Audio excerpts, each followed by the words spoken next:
Hi, and welcome to the third Muse on the Introvert Biz Growth podcast, the show where I talk to introverts who grow their business and make a difference. As always, I'm Sarah Santacroce, your host, and if you're new here, then I want you to know that this is not the usual format of my regular episodes. I post a new show every other Friday, and it's always a conversation with a fellow introverted entrepreneur who uses his or her introverted superpowers to make a difference. These shows are always edited by Tim, my professional podcast editor, who also creates amazing show notes pages. But today's episode is a muse, which means unedited raw content. No intro music, no bells and whistles. So it's just me sitting in front of my mic and talking into it. So I share these muses to make you think, to inspire you to break the rules, and to eventually also invite you to the gentle business revolution when it's ready. And today's muse is again composed of two parts. First, I muse by myself about financial integrity. And then I'll also share a quick conversation I had with Michelle Evans, another previous podcast guest and fellow introvert and friend of mine, about the topic marketing with integrity. Can you tell that this is becoming a theme? So let's start with financial integrity. It's a term that was introduced to me by my friend and mentor, Lisa Peterson. I interviewed her in episode 53, if you want to listen to that. And she introduced that term in her I Prosper Money Transformation program, which I'm participating in at the moment. So as integrity is so important to me, I immediately adored this expression and ran with it. And I wanted to see how I can implement even more financial integrity into my LinkedIn business. And here's what I've already had in place. So I have different offerings for different budgets. For example, I have a 12-week VIP program that teaches you how to get clients on LinkedIn with one-on-one coaching and access to video training. I have a done-for-you LinkedIn profile offer. So that's where I do everything for the client. A done-with-you LinkedIn profile offer. That's where the client gets access to my video course. And then we have one session together where we review the profile. I also have two video courses, one just for the LinkedIn profile and another one that covers everything that you need to know in order to get LinkedIn for business. So these are video only courses, so no interaction with me. So of course, they're differently priced from my one-on-one coaching packages. In addition to that, I have a LinkedIn bundle, which is a bundle of ebooks and templates that help you improve your LinkedIn profile. So for now, that's what I have already in place in order to allow, for different budgets.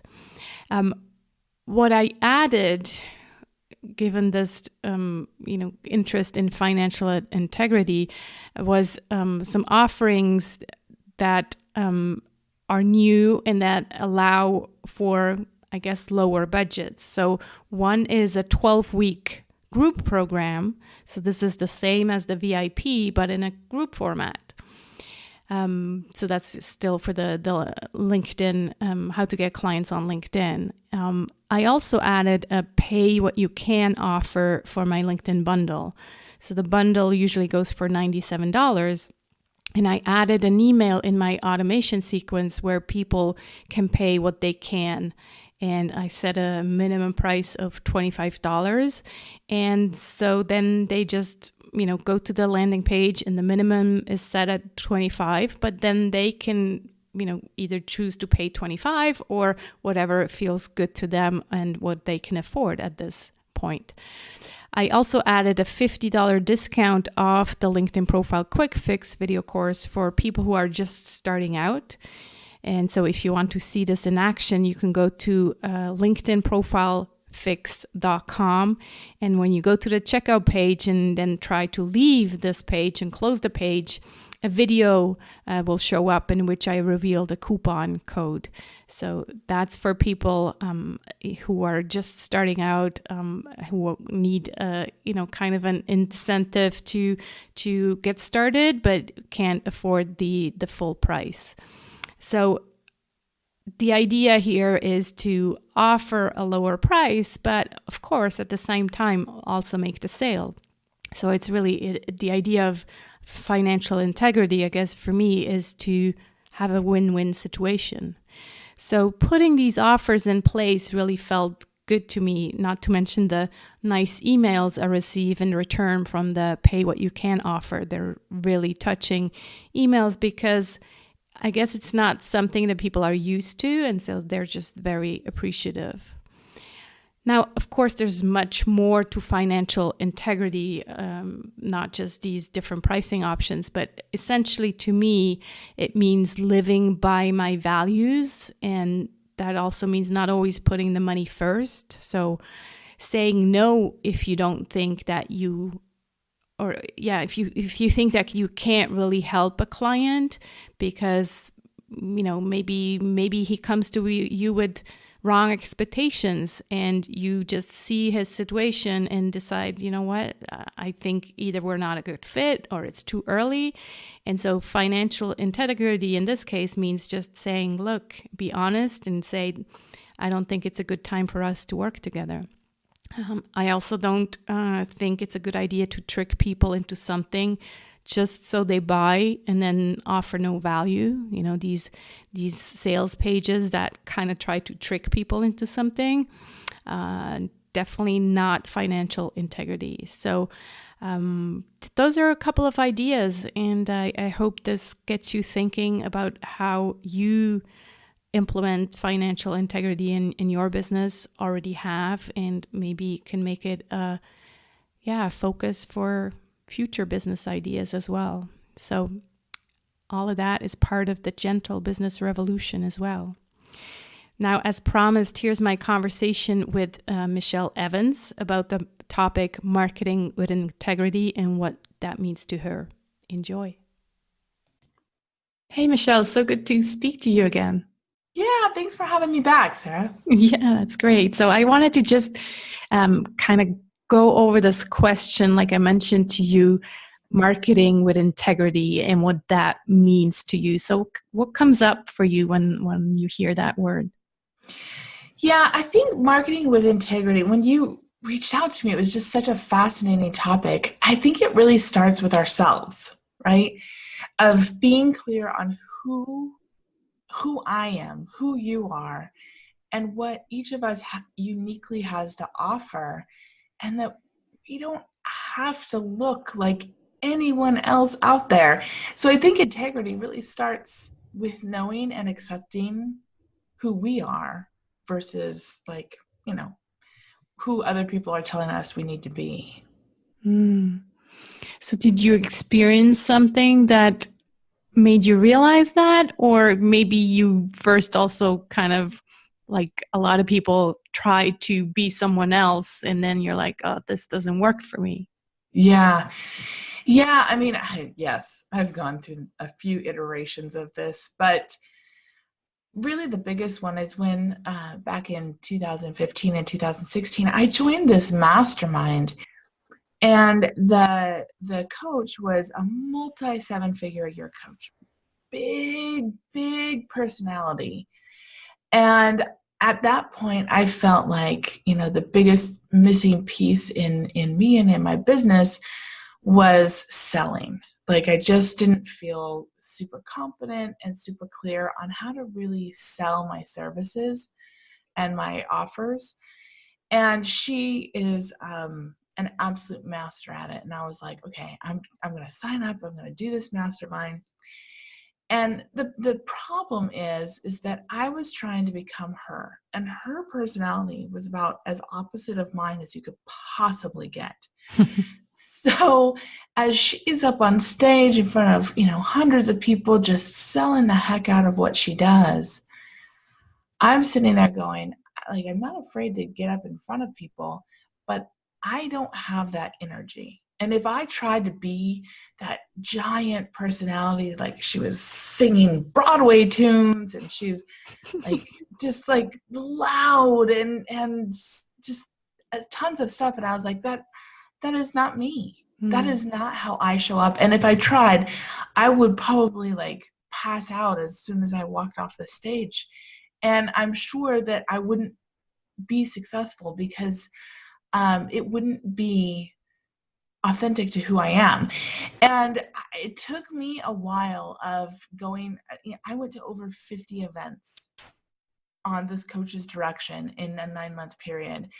And I was getting lots of people to sign up for my email list, but I wasn't selling anything, even though that's what I was trying to get from her. Mm-hmm. And finally, at the end of that, I was just like, you know what? I need to stop. I need to be me, and I need to trust that I am enough as I am and that I can just keep getting better. But I can't be her. When I get up on stage, I am not that person. I am the person that wants to deliver value. I want to connect. I want to just be in a different energy, and that's okay. It's just that I have to figure out how that works for me and my business. Mm-hmm. And that was the biggest aha, Sarah. Right. It's still interesting to me, though, how you were convinced at the beginning that this is who you had to become in order to be successful, right? Yeah. It's so out there. These personalities, obviously, they're out there, they're visible, and that's kind of the marketers that we look up to because they're seen. And so I find it interesting that even us introverts are like, okay, I just gotta push myself and I have to become that person until we, painfully realize, well, I guess it's not working. So what would you say, like, how come there's no, I mean, I know of a few introverted personalities who are quite visible and I guess maybe I'm only following them now, haven't always, but I'm just wondering, how come these introverted personalities are not seen as successful maybe as the extroverted personalities? That's a good question. And the more that I have gotten comfortable with my own energy and with who I am, the more that I find other examples of people who are embracing their own way of doing it. And so I guess to answer your question, I think that, some people who have maybe power or innovation as kind of their top strengths, they're really good at promoting themselves. They're really good at saying, here's all the great things that I do. You need to, you need to come be with me and everything will be solved, right? They're not afraid of that message. And for them, it's true. Like that feels like a true statement. But for those of us who aren't, with those huge personalities, we have our own ways of doing it, and it might be a little quieter, and it might take a little less flash or a little less push, but I think that sometimes it has more staying power, and I don't say that lightly, but we're building a really sturdy foundation of things, and the people that come into our orbit stick with us, and then it can grow really well from there. But I think that when we're first getting started, or at least for me, when I was first getting started, I just was out there looking for who's successful already, Right. and people who are the loudest might seem like they're successful, but they're not always. Yeah, they might just be really point. good at promoting themselves. And so, I probably, because I was looking for that, I was looking in my mind, I felt like you had to be that. And so I was looking for that, and then I validated it. But once I accepted myself and that I didn't have to be that big and giant, I started seeing examples of people who were really successful who weren't like that. And so, I don't know, I guess it's more what I was looking for to validate versus maybe what's actually true. It's so true what you said. When you first start, the ones who speak the loudest, well, those are the ones that you're going to be following. I think the other thing that you don't really do when you're first starting out is really being clear of what success means to you, to your own, to yourself and to your business, and what maybe it means to these other personalities. Because often once you start really looking at the success, it's not the same for you as an introvert and them as a very outgoing extrovert. They actually feel successful because they have this big giant platform, and they have all these people in their audience, and that's success to them. Where if you'd ask me, I definitely would not say that's success to me.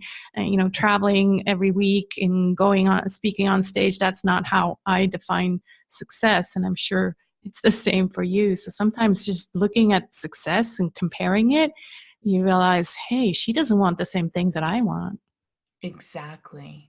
And I don't, I had something click when you were talking, but when I was looking around and thinking 50 events in 9 months, I didn't have to get on a plane for every single one of them, but for the vast majority I did. I was like, this is not actually what I want. Mm-hmm. And that moment of clarity when I said, okay, how can I be successful without this, is probably when I started really looking around for other examples. Yeah.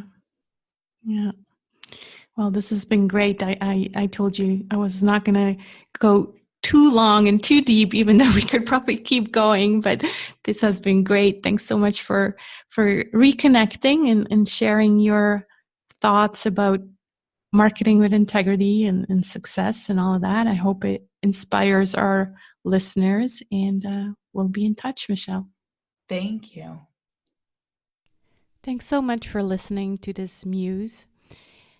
And don't forget to reach out to me and let me know what you think about these new episodes, this new format. Yay or nay? So far, the feedback I've been getting is quite positive. Iris, for example, said that without the editing, it feels even more real, as if I was talking to you directly, which I am. I just don't see you.